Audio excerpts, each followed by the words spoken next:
Okay, so Bava Metzia, Vav Amud. Welcome back after a two-week break. So just to kind of remind ourselves, we're towards the end of Bava Metzia. I anticipate, we started with Bava Kama at the beginning of the year. We did Bava Kama and we're doing Bava Metzia. I anticipate that we'll finish Bava Metzia B'ezrat Hashem with a few weeks before the end of the year. So we might even start Bava Batra and then do the first few shiurim of Bava Batra. Then take a break for, Chovesh HaGadol, and then continue with Bava. Basically, about the Agadah of Bava Batra, from what I'm able to see, is slightly more than the Agadah of Bava Kama and Bava Metzia combined. So if we start Bava Batra at the end of this year, then we'll be able to finish the 3 Bavas over the course of 2 years. That's the goal. Okay. Bava Metzia Vav Amud Bet. This week we will basically, the Gemara goes into a whole discussion about Avraham, the story of Avraham and the 3 angels in various midrashim. We'll be dealing with that this week, next week. And this week want to address the question of the angels eating, right? The angels came and they ate. What's going on over there? So we'll see that this is actually dealt with extensively in the midrashim. A lot of different versions of the same core midrash appears in basically every one of the rabbis. It's like this rabbah, that rabbah, that rabbah. They all have slight variations, but we'll note the variations. We'll kind of also look at some mefarshim, in particular the Yefei Torah has a good chidush, and we'll offer an idea of our own at the end. Okay. So the Gemara Bava Metzia on Daf Vav Amud Bet says as follows: Amar Rabbi Tanchum bar Chanilai le'olam al yishnei adam min haminhag. שהרי משה עלה למרום ולא אכל לחם, מלאכי השרת ירדו למטה ואכלו לחם. So, the Kol Kiminhag Medina, it comes up all over halacha, but also in the broader Agadic context, a person should do what's done in the area that he is. Right? He shouldn't. Sorry? When in Rome. When in Rome. We'll actually see a version of that, but with a different city. Yeah. When in Rome, do as the Romans do. Yeah. How do we know this? Well, Moshe Rabbeinu went up to Shamayim and he didn't eat. And that's the minhag of Shamayim. And the angels came down and ate, because that's the minhag of the earth. And then the Gemara says, "Vaachlu sakadaitech." You're telling me the angels ate food? Ela ema niru kemi she'achlu v'shatu. No, they pretended to eat. Okay, but we can still derive the concept from their behavior of them pretending to eat. It's because they wanted to put on the effort of to make it appear as though that was the case. The Yun Yaakov asks why we need both sides. Why do I need a proof of someone below who acted above and someone above who acted below? I could learn the principle just from one or the other. So I wrote it here because the picture I took was too small. But feel free to try to follow along. Nir'eh di'ikar ayahu me'adam min Moshe. So the Yun Yaakov says it seems that the core proof is actually from Moshe going up to Shamayim. Ach min Moshe levad yesh lomar de Moshe lo achal lefi shelo haya lo ma le'echol lemala. You could tell me if I just said, look, Moshe went up to Shamayim and he didn't eat, well, maybe there just happened to be no food there in Shamayim. But if there had been food, he would have eaten. So I can't derive the general principle of lo olam al yishnei adam min haminhag. Okay? ואם היה לו מה לאכול, למה היה אוכל? לאחי כמר, מלאכי השרת ירדו למטה ואכלו למטה. So that's why I need the example of the angels who ate below. אלא הלך לקראת אזיל בנימוסו. We'll see that shortly. אך יש לומר, דילמה משום הכי אכלו מלאכי השרת למטה, לפי שגם למעלה אכלו. But then I can also say in the other direction, if I only had the case of the angels, so then I could say maybe the reason the angels ate below is because they actually ate above. The angels, when they eat in Shemayim. So when they came down, they ate as well. It's not because they came down to earth. What does that mean? There's a pasuk that says, lechem abirim achal ish. So the drasha there, in the name of Rabbi Akiva, I believe, is lechem shemalchei asharet ochlin oto. That there's a da'at yachid that's ultimately rejected in Yoma, that there is bread in Shemayim. Whatever that means. So in that case, I might think when the Melachi Asharit came and they ate bread here, it's because that's what they do. So Lechach Maiti Mimoshe Midelo Achal Lemala Klal De'en Achila Klal Lemala. The fact that Moshe went up to Shemaim, he didn't eat, that proves to me that there's no eating and that we reject this mandama. But the Yun Yaakov is trying to argue, in a classic Gemara style, I need both examples to go in both directions. So it's just kind of a nice pull of the Yun Yaakov there. Let's look at a similar teaching to the Gemara Bava Metzia now that's brought up in a few different midrashim as we saw before, as I said before. So first, Breshit Rabbah, Perek Memched. Rabbi Tanchuma Mishum Rabbi Elazar, Rabbi Avun B'Shem Rabbi Meir, Matla Amar. Okay, Matla is like a mashal. They used to say, Alat lekarta halach l'nimuseh, which is basically when in Rome, do as the Romans do. Right? When you go to a city, do as they do in that city. Lemala she'en achila u'shtiya. So above in Shemaim, when there's no eating or drinking, ala Moshe lemarom velo achal. So Moshe did what they do up in Shemaim, which is not to eat. Shneimar v'shev ba'har 40 yom ו40 laila lechem lo achalti v'mayim lo shatiti. Aval lemata sheyesh achila u'shtiya. But below, in other words, in this world, there is eating and drinking. So what does it say? V'hu omed aleihem tachat ha'etz vayochelu. Right? Avram stood over the angels while they ate. And they ate because they were coming to the world here. And then, v'chi ochlin hayu. You're telling me the angels ate? Ela nirin keochlin. And up until this point, it's similar to Bava Metzia. It adds here 3 more words. Rishon mistalek. Okay, we'll see. The Eitz Yosef will explain what that means, but basically means, what does it mean that it looked as though they were eating? What Abraham, it was a magic trick. Abraham is, where'd the food go? It means that Eitz Yosef will say later on that basically that as they were eating, they burned it up as they ate it. So they didn't actually consume it, but it looked as though it was consumed. Okay, because they were angels, so they could do that. The Yefet Toar says, just as kind of as an aside, uva letaretz bezeh lama ktiv v'hu omed aleihem milashon memshala. What's motivating this drasha? Why do we care?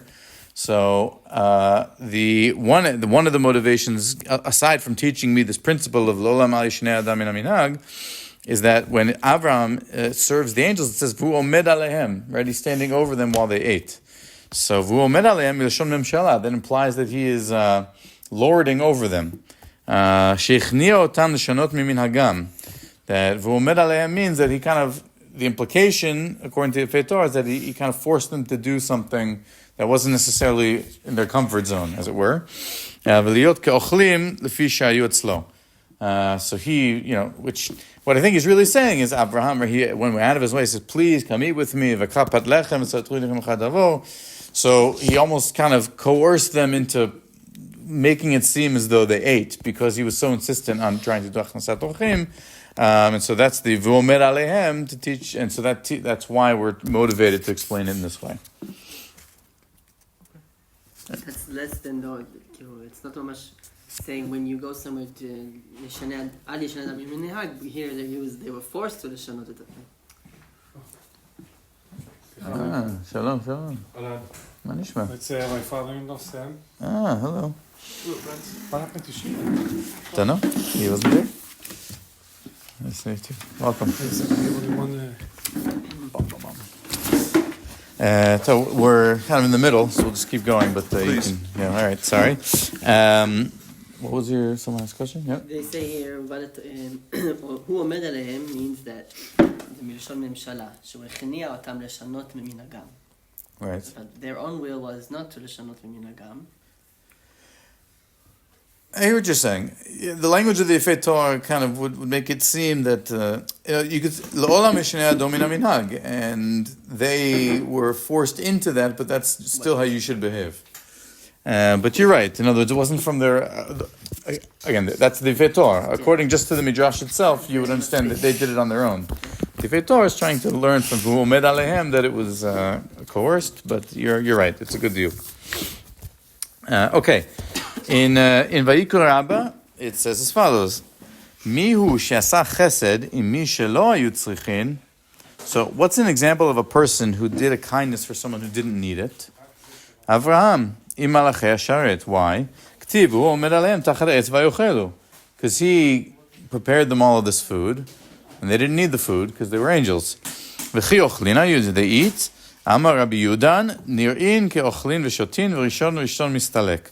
So here we have the same teaching from Breshit Rabbah, but it's attributed to Rabbi Yudan instead of it being anonymous. That they appeared as though they were eating and drinking, but really individual morsels of food were kind of evaporated to make it seem as though they were eating. Uma parah hakadosh baruch hu levanav And then how did Hashem repay Avraham for this kindness? Haman yored lahem, right? Ve'habe'er ole lahen, ve'aslav matzui lahem, ve'ananei hakavod makifin otan, ve'amud ha'anan nosea lifnehem. So all the miracles that were done for Bnei Yisrael in the desert, and actually the Gemara in Bava Metzia, which I don't bring here, but in this context, it goes through and says every action that Avraham did himself, HaKadosh Baruch Hu paid back his descendants himself. Every action Avraham did on the hands of a servant, right? He said, go prepare such and such.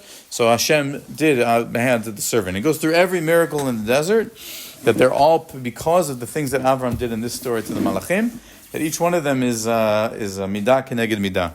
And here, Vayikra Rabba lumps them all together and kind of says, because Avraham fed the angels more generally, so then all of these miracles were done for Bnei Yisrael. And again, in Bava Metzia, it goes through and says, Amud Anan is parallel to this, and Ananeka was parallel to this, and Slav is parallel to this. Shkoyach. No drinks. No drinks, okay. It's kind of implying that we were not ra'ui for all this stuff. Maybe the Kal Vachomer disagrees with that, right? So the whole idea of why did Bnei Yisrael merit to get all of these miracles in the desert. So we talk about, in general, it's a good point. I didn't want to go into this, but there's always this kind of combination between, on the one hand, Zchut Avot, being like why we get rewards for things, but then on the other hand, us saying to Hashem also kind of reward us for our own things, or right? We say also when it comes to during the Yamim Noraim, that we say, right? That's true. I was going in a different direction though, but that's true. The idea that there's a law, like what's that? The words are I'm sitting there.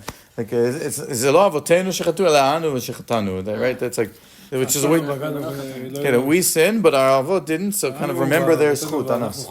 Right? That's why we're zochei. Zichronot is Meinoach and the Akedat Yitzchak. We remember zchut avot. So there is this idea that Zchut Avot is something that plays a role in our lives, and I think we've done midrashim on this in the past. If not, we'll do it in the future, B'ezrat Hashem. That there's a fascinating Gemarot about whether Zchut Avot has run out or not, or when it ran out. We did that one. Yeah. We did that one, right? They're talking about, it ran out in the days of Yechezkel, or ran out in the days of this person, that person. They have a whole. Tops it up. But tops it up, or does it recharge like over time? Yeah, so I don't remember. We did it. I think the last year or the previous year. I don't remember. Even the Avot assume they don't have the zchut though. They all think it's maybe run out on them, and who knows? Right. Exactly. Yeah. You don't operate under that assumption. Yeah. שווה לו לצדקה. מה? יש את הפסוק, ושווה לו לצדקה, הוא... זה אברהם, נכון. In any event, but yes, the point is an interesting point. The Ramban and the Maharsha, they formulate Maseh Avot Siman Labanim is this famous idea, right? That it's not necessarily like this, like not in the way the Gemara says it of Avram did these things, therefore Bnei Yisrael merited, but just that the things that the Avot did are kind of a sign for what happened to their children. And the way we've talked about that in the past is just this broader understanding of. We even talked about it a few weeks ago. Like if your ancestor acts in a certain way, so then that will affect his offspring because each generation learns from what the previous ones did. So if Avraham was an Ish Shel Chesed, so that will trickle through his descendants.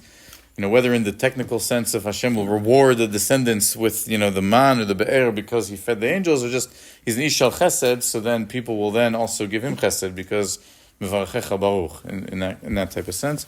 But anyways, okay.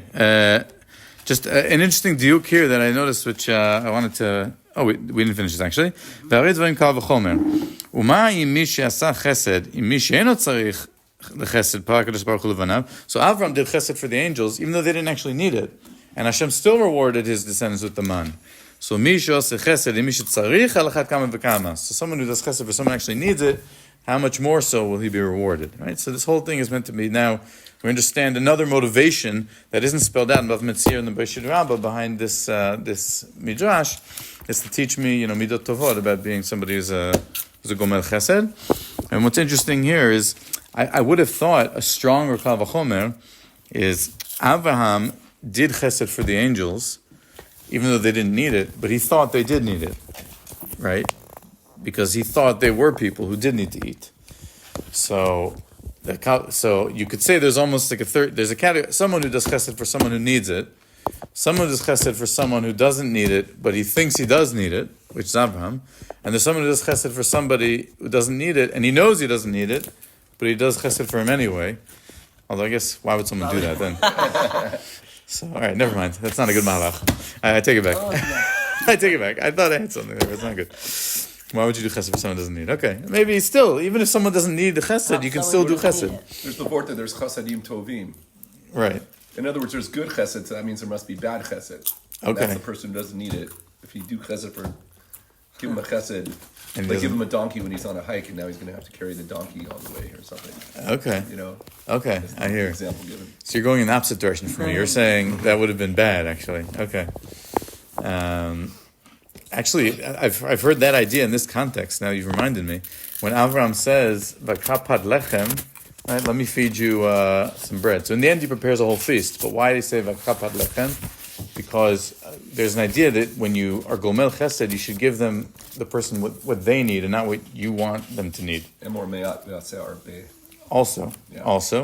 But that Avram understood. But these travelers, they just needed a piece of bread. bread. Don't give them a Don't steak, give them a right? whole suda, even though he ended up doing it. Because they But had their bread first, maybe. But yeah. right. But the idea is, a lot of times people will be gomel chesed, but it's selfish almost. So I was like, I want to show you how much food I can Give prepare. a poor man a car. Right. And it's more reflection on you showing how great you are versus what they actually need. So, mil chasadim is to give them what they need versus what you want them to need to service you. Yeah. Let's try this. It's like empathy to know where that person is. Good. There's a lot of musar haskel in this. Okay. Kohelet Rabbah, another version. Vayerd Hashem al Har Sinai. כך גזר הקדוש ברוך הוא על התחתונים שיאכלו וישתו, ועל העליונים שלא יאכלו ולא ישתו.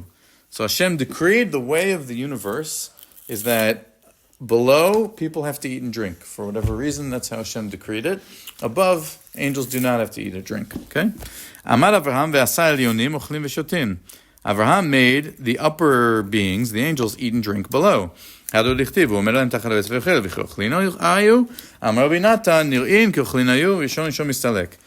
instead of it being quoted in the name of Rabbi Yudan, it's quoted in the name of Rabbi Natan, but it's the same idea. And then Moshe, when he went out to Shemayim, he didn't eat or drink. Okay?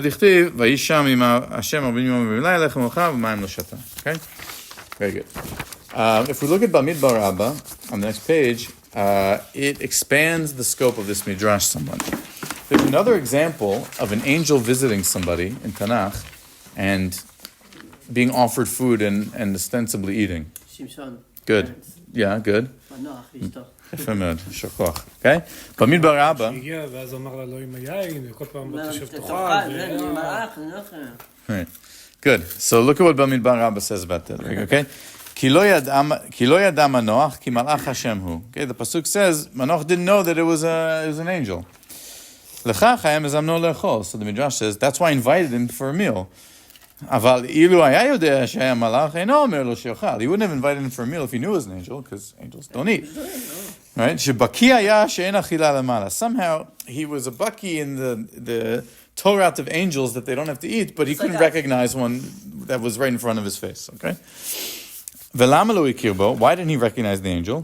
מכאן את למד, בשעה שהיו נביאים הולכים בשליחותו של הקדוש ברוך הוא, רוח הקודש שהייתה שורה עליהם, הייתה נותן להם אימה בעיני רואיהם, שהכל מתיירים מהם, שהיו דומים למלאכים. So it's not exactly clear to me what this means in this context, but something about how when angels were sent on their mission... No, it says something else. It says, Nevi'im were sent on a mission, they look like angels. And then it makes sense, because if I see somebody who might be an angel, I'm saying, okay, maybe just a Navi. If you remember what happened with Moshe when he had or Panav Karan, what Sichasim et Amasve. He looked like an angel, but he was a man. Okay, so you're saying... Maybe the same thing. Maybe He looked like an angel, but thought he was a Navi. Okay. Exactly. Yeah, very good. So Manoach, it's not that he looked like a man and Manoach didn't know it was an angel. He saw an angel, he knew it was an angel, but he thought it was a Navi. Yeah. הולכים ברוח הקודש, so... כן, אוקיי. ולמה אכלו המלאכים שבאו לבשר את שרה בהיריון? וזה לא רצה לאכול.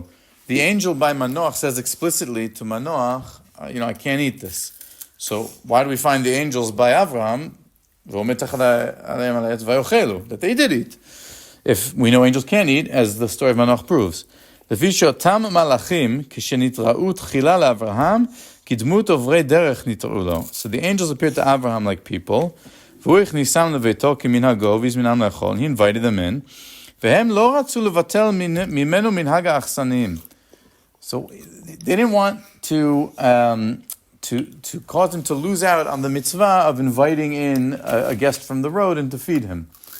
ואכלו עמו, so they ate with him. ואחר שאכלו אמרו שליחותן. And then after they ate, they said, by the way, Sarah is going to have a child, etc. ולא נראה הדבר שיקבלו שכר שליחותן. So what's the difference? Because this is a really, actually kind of a funny answer.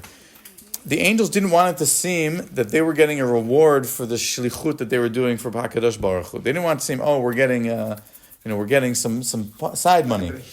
So if they ate, by Avraham, they ate and then they did the shlichut, right? So that no one would think, they do the shlichut and Avraham says, thank you for the shlichut, here, have a meal, and then they're getting rewarded. Because they ate before and then they didn't get anything afterwards, right?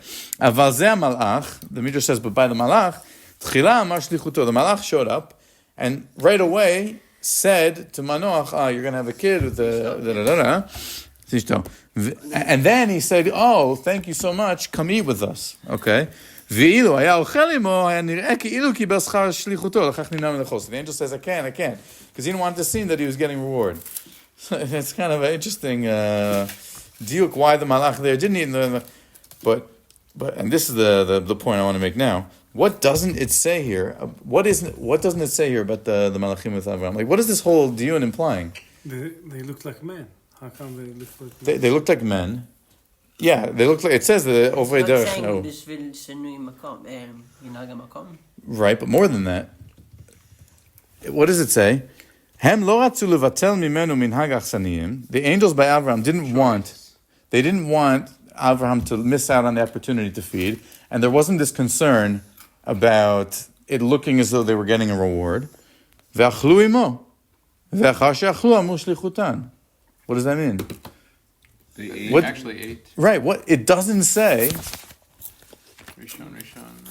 אכלו שר כדאיתך, אלא הם הנראו כמי שאכלו ושתו, or ראשון מסתלק. It doesn't say that. It seems to imply that they did eat. Okay? If you look in Tana de Belial, it says what I am now saying is implied heavily in Bamidbar Rabbah very explicitly. כל האומר לא אכלו מלאכי השרת עם אברהם אבינו עליו השלום, לא אמר כלום. Anyone who says that the angels didn't actually eat didn't say anything. In other words, Bava Metzia Pevav, Breshit Rabba Memched, Vayikra Rabba Lamedad, Koheled Rabba Gimel, they didn't say anything. Okay? Ela בצדקתו של אותו צדיק, ובשכר תורח שטרח בשבילם, פתח להם הקדוש ברוך הוא את פיהם ואכלו. לכך נאמר, והוא עומד עליהם תחת העץ ויאכלו. כפשוטו כמשמעו, that the angels actually did eat, somehow, miraculously, when they visited Abraham, b'nigud to all of the other midrashim we saw so far. It says in Tan de Belial, I want to argue, Bamidbar Rabbah implies it strongly, and all the other ones go out of their way to say, Nir'in ke'achlu v'shatu, Rabbi Yudan says, or Rabbi Yochanan, Natan says, Rishon mistalek. No, that's wrong, lo amar klum. Okay? Tosfot, on our Gemara Bava Metzia, actually states explicitly, this midrash is cholek on our Gemara. That there seems to be a machloket about whether the angels actually ate, or whether they just made it look like they ate. And so that's interesting. They made it look like they made it look like. That's what most of the midrashim seem to say. Most of the midrashim in the Gemara says they made it look like they ate, but they don't actually need to eat. But Tan de Belial here says no. Hashem actually opened their mouth, and I would argue Bamidbar Rabbah says the same thing by saying they wanted to give Avraham the schut of minhag achsanim. Okay. I want to say like that the main subject is Leolam al yeshana adam ed min minhag, then this shita is stronger because like mamash Hashem like made them eat mamash. Don't pretend. Don't go to Roman. Look like a Roman. Pretend to be. No, be a Roman. You do. That the real way to do halach l'nimuseh is mamish. Is to eat. Or no, it's mamash. Exactly. Yeah, I agree with you. The one of the things that might be motivating Tam de Belial to go where all the other midrashim were very careful not to go, is to say, don't say Al Yishnei Adam Min HaMinhag and then backtrack and say Yas Al Kadaitich. No, commit to what you're saying. Right? Go all the way. Yeah, I think you're right. Good. I want to see now, in the last few minutes that we have, so in Shmot Rabbah it also brings this Gemara, and then the Yefei Torah has some comments on it, which I found interesting. So Shmot Rabbah Mem Zayin, Vayisham im Hashem, וכי אפשר לו לאדם להיות 40 יום בלא מאכל ובלא משתה, excuse me, can a person go 40 days without eating or drinking? רבי תנחומא בשם רבי אליעזר בן רבי אבין בשם רבי מאיר אומר, המשל אומר, אז לת לקרת הלך בנימוסי. Right? Similar to Bereshit Rabbah that we saw earlier. למעלה שאין אכילה ושתייה על המשה ונדמה להם. למטה שיש אכילה ושתייה ירדו מלאכי השרת ואכלו ושתו. שנאמר, והוא אומר להם תחליץ ואכלו. אמר רבי יוחנן, נראים כאוכלין ראשון מסתלק. So here, it's Rabbi Yochanan instead of Rabbi Yudan, instead of Rabbi Natan, but this version of Shmot Rabbah is similar to Bereshit Rabbah, Ve'ikra Rabbah, Kohelet Rabbah of Metzia. Yefei Torah in his comments on this Shmot Rabbah says the following, Perush. Wait, how did this answer the initial question? Which question? How did the question opened with He's saying to be polite. Oh, okay, I'm polite, so now I'm not going to eat for 40 days. You're saying physically how did it happen? That's what it seems to be asking, no? Okay, I see what you're saying. In other words, what you're saying is perhaps reading between the line is because this actually ties to what we said before. The means למעלה שאין אכילה ושתייה, עלה משה ונדמה להם. He became like them. They went up, he became like them. למטה שיש אכילה ושתייה, עלו מלאכי השרת ואכלו ושתו. שלמה, הוא אמר להם תחת העץ, ויאכלו. And then you also bring the מחלוקת, אמר רבי יוחנן, נראה כאוכלים. But maybe what you're saying is similar to what we were saying before, that it's almost he was forced to do it. In other words, right, it was like coerced on him, the miracle. Yeah, not just on the angels lemata, but also on Moshe lemala. Like lechem lo chal u'mayim lo shata, because you have to observe this rule. Also, that makes sense, because the same Tana Devei Eliyahu, he says, Patach lev HaKadosh Baruch Hu et piyam. He didn't ask them. Here the Seder lo ratzu, but here it seems like Hashem decided, I want to have another mitzvah for Aaron. He wants to get another mitzvah, so I'm going to force him to eat. Even though Melachi not supposed to eat. Right. So here it's perhaps going the other direction. Exactly. Yeah. It's like Moshe also was forced to not eat, as it were. Then you could explain, I guess, the Kohelet Rabbah that we said initially. The Elyonim and the Tachtonim are not the beings of, it's whoever is in that place. Right. And Gazar HaKadosh Baruch Hu also. The language in Kohelet Rabbah is actually quite... Gazar HaKadosh... In other words, this is a decree. You have to do it. It's not... It's the right thing to do. I don't know if that actually answered your question. I think your question is still, it's not quite fully answered. Like, it's true that the wording of V'chi efshalu le'adam liot, I was like, the answer is... because you have to. That's how much you have to. Right. Exactly. But you have to. Yeah, that's the way to understand it, I think. Okay, good. פירוש, הלא על פי הטבע, לא יוכל האדם להיות 40 יום בלא מאכל, בלתי על דרך נס. Right? Can't do it without a miracle. ואם כן, קשה, למה בחר השם בנס הזה לקיימו בלא אכילה? אשר זהו הפך הטבע, וגריותא הוא למשה. Right? Since this has to be a miracle, so fine, you can tell me that you have to... So why did Hashem make Moshe go 40 days and 40 nights without eating or drinking? Obviously, that was Griyuta LaMoshe. Why was it Griyuta LaMoshe? Not because he was hungry, but for the following reason.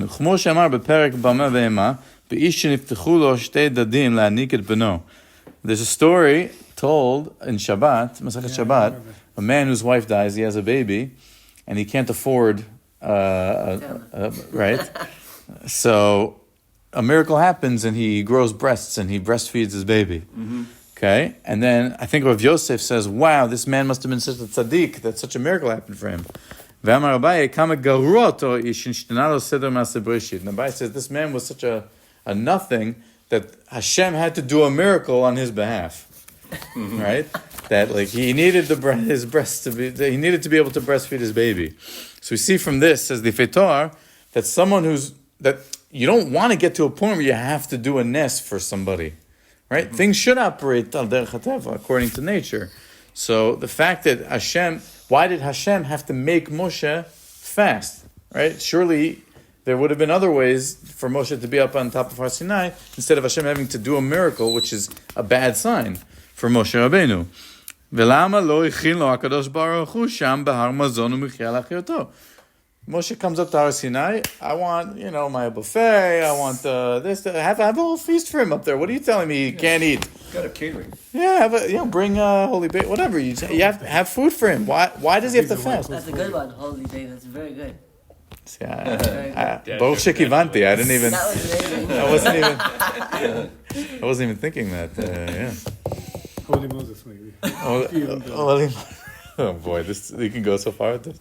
I was actually just thinking, when was he up there? Not during Pesach, so it's okay. He could have had bagels. Yeah. So, but that's his question. So why is he asking all this? ומשנה שזה היה כדי שלא לשנות המנהג המקום שהיה בו. That this is why, and this is really how we know לעולם ישנה אדם מן המנהג. Right? Because from the fact that we see that Moshe had to go up there and not eat or drink, when it doesn't make sense for Hashem to do that miracle unnecessarily if Hashem could have just provided, which I guess is also a miracle, but food could have been provided to Moshe, but Hashem insisted on him not eating or drinking for 40 days. That's to teach me that you have to be like the Elyonim when you go up there. Therefore, I need to learn. Okay? And then the Torah adds something at the end here, which is very important for the next section. Umad matzinu be'Eliyahu. So there's a story of Eliyahu Navi that he has this meal brought to him miraculously, right? When he's running away after the story of Har Carmel, so then Izebel tries to kill him. He runs away. He gets a meal, a miraculous meal, and then the b'koach achila azot, for that meal, he walks for 40 days without eating or drinking, and he gets to Har Sinai, and then he has the vision, Malach Eliyahu, and the whole story. So, but that was where? That was on earth. So how could Eliyahu have gone 40 days without eating on earth when we just said that's milamala? So the Torah says, Ein sham beradak, ma shekatav al ze, ki ein ze kenes Moshe. The Radak basically says in his commentary there on Eliyahu. No, what he says is, Moshe went up and it says, I didn't eat for 40 days and 40 nights. He was in the Torah of no eating and drinking. Eliyahu, the pasuk says, "Vayelch bekoach ha'achila azot 40 yom ו40 layla." So something about that is different. In other words, he got the strength from that meal to last him for 40 days, 40 nights. So he was still that meal still powered his energy for those 40 days, 40 nights. Even though he didn't eat throughout that whole period, but it's not like Moshe who he didn't have any koach from any miraculous meal before he went up. So that's why Eliyahu, it's not a stira to this general principle. That's what the Radak argues, and the Torah quotes. And we'll see the Maharsha actually makes this point explicitly now. Eliyahu Nami, in his commentary on the Gemara, Eliyahu Nami alach lemata b'midbar 40 yom v'lo achal. So why isn't Eliyahu a problem for this principle? Ika lememar de be'akrai nasa, she'alach b'midbar derech yom echad, v'yishal nafsho lamut, right, that Eliyahu walked in the desert for a day, and he got hungry, he wanted to die. That Hashem provided for him this miraculous meal. Aval Moshe shaya gimel pa'amim. Now the Maharsha adds a chidush. Gimel pa'amim. Moshe went up to Har Sinai 3 times, right? So he went 40 yom belo achila. Kevan שראה בראשונה שנעשה לו נס שהוא צריך לעמוד שם 40 יום בלא אכילה. So you'd think Moshe Rabbeinu, okay, the first time you go up, you're like, I don't know what Hashem's going to do for me. I don't know what to expect. So I'll go up because Hashem invited me up. You see that you don't have any food the first 40 days. You go back down. Now you get called up again. So bring some food with you. What are you doing, right? Right? He shouldn't have said, Hashem is going to provide for me again. He should have taken some food with him the first time, the second time. This teaches me, no, Moshe was not allowed to bring food up to the top of Har Sinai because a person has to act like an angel when he goes up to Shemaim, and the angels have to act like people when they come down to Aretz. Right? What? That's why we fast on Yom Kippur. Because we're like Malachim. That's why we're the kittel. Yeah? If you wear a kittel. I wear kittel. That's why. That's Malachim wear a kittel. So maybe, I don't know. We get hungry on Yom Kippur, and evidently Moshe was fine with 40 days and 40 nights and no food and drink. Yeah. So It doesn't say he wasn't hungry. it never says if he was hungry or not. That's he just says, I didn't eat or drink. He says one Probably time, not. That is sort of a complaint. complaint. It is a sort of a complaint in Devarim, right? Like, Right. It's a very Jewish, like, I didn't have any food for 40 days, you know? Like, really what he's saying is, Until then. yeah, it's hard. Yeah, no, it's not clear if Moshe was you know, I think Pshat is he wasn't, right? Pshat was he was focused on receiving the Torah, but it doesn't say. In any event, Marsha here adds another kind of layer of why we conclude from this, that like the actions that Moshe took, both this that Hashem could have provided something different, like the Torah said, he could have, and that he went up 3 times, and each time he did the same thing.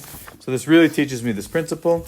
And then he continues, and he says other things, which I think is not for now. Okay. I want to conclude here with this one midrash in Tanchumei Lamdenu, where it says as follows: Vayavor al har Elohim choreva. That when Moshe Rabbeinu was a shepherd for Yitro in Midian, so right at one point the sheep wander off, and then he follows the sheep and he comes to Har Sinai. Amar Rabbi Shimon ben Yossi. That's where the sneh happens, or Yeah. Yeah.